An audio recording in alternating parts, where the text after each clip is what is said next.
আসসালামু আলাইকুম বন্ধুরা, দেখেন ড্রাগন গাছ। এটা একটা ঔষধি গাছ। ঔষধি গাছ কি ঔষধি গাছ কি কাজে লাগে এটা আপনারা যদি জেনে থাকেন আমাকে একটু জানায়েন। আমি নিজে জানি না, লাগিয়েছি। আর এটা গোলাপ গাছ। গোলাপ গাছে সুন্দর সুন্দর লাল লাল গোলাপ ফুটে যখন, ভালোই লাগে দেখতে। এটা ছোট ছোট পাতায় যে অর্ধেক গাছ, ঔষধি গাছ। আর এই দেখেন লাল পাতা। এই লাল পাতাগুলো অনেক উপকারী পাতা।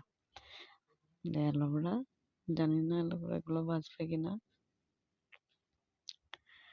আর এই হচ্ছে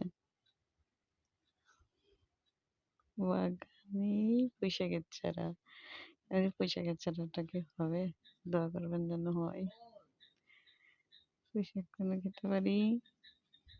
আর হচ্ছে পেঁপে গাছ। এটা হচ্ছে আমার ছোটখাটো সবজির বাগান, ফলের বাগান বললে হয়।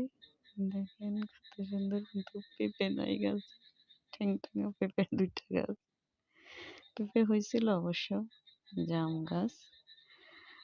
আর এই হচ্ছে গরিবের বাগান সৌন্দর্য, এই আর কি।